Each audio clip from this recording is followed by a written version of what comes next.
YouTube, Facebook, Instagram, social media.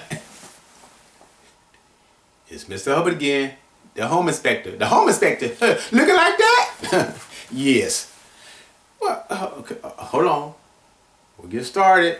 Like I said, previous videos, make sure you hit that like button, subscribe to my channel, follow me. Okay, all right, forget about that. Okay, why are you dressed like this? Okay, let me help you out.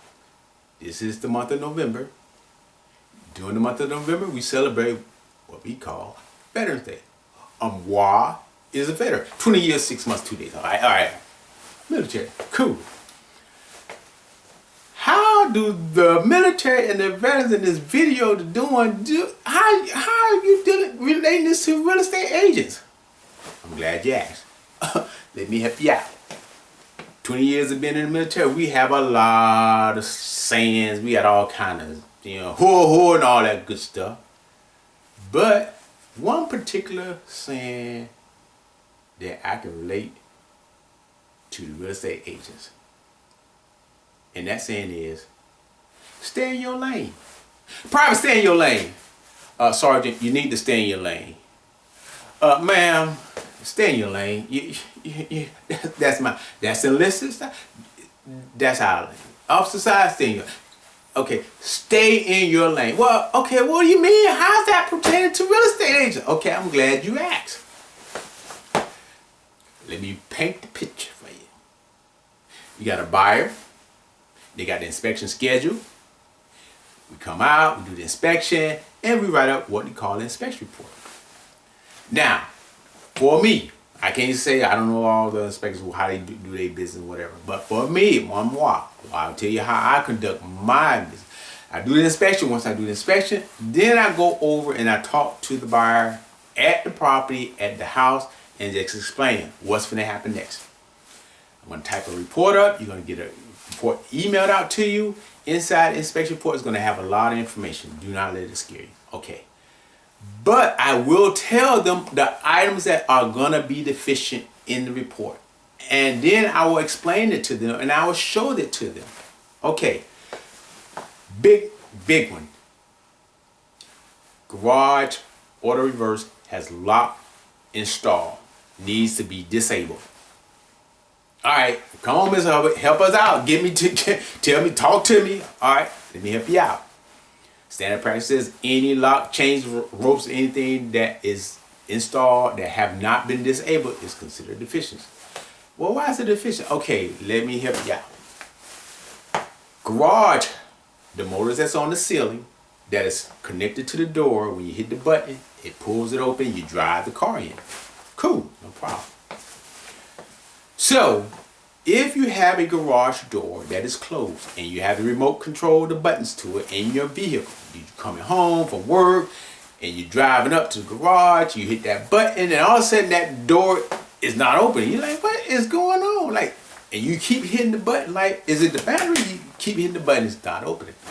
Well, somebody inside that house done locked the latch on the inside of the garage door. So it's locked now. So what's happening is if you're hitting that button, that motor that's in the ceiling is trying to open that door and it's pulling, and what's going to happen? You're going to burn that motor out. Motor's burnt out, now you got to replace it. Now you have to buy it, whatever the case may be. But anyway, that's the purpose of it. It needs to be disabled, meaning take it to a point where it cannot be locked.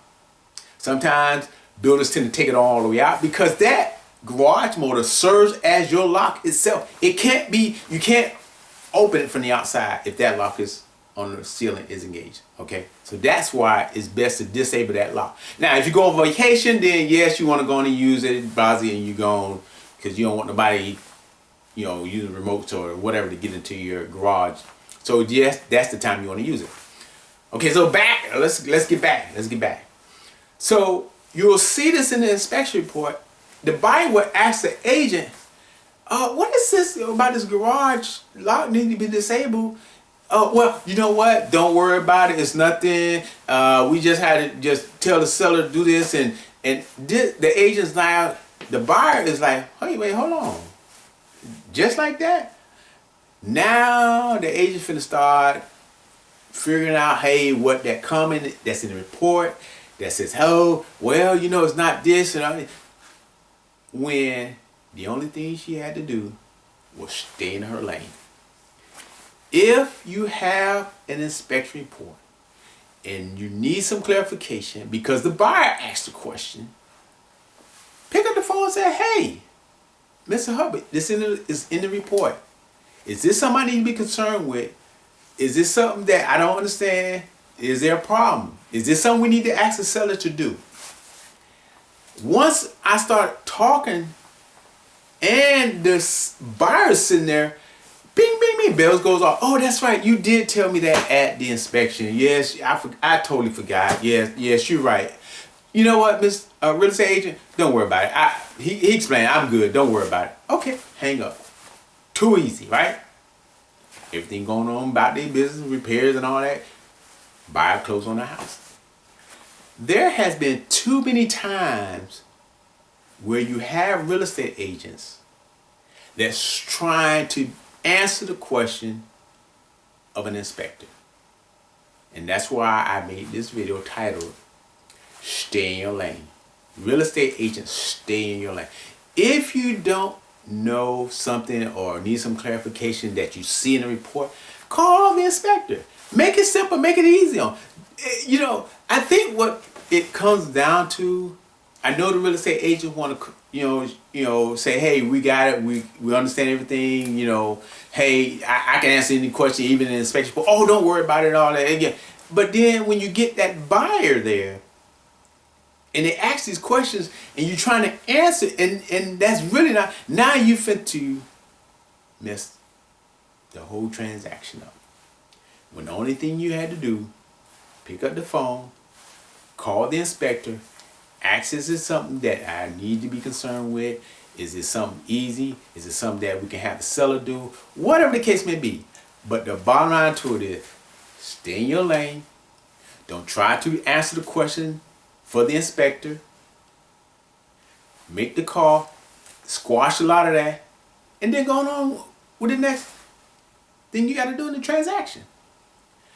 Too many times agents has lost deals because instead of them trying to call the inspector to get clarification, they tried to answer that question, and when they did, it just messed the whole deal up, and it's not what the inspector said or mean when he put the comment in.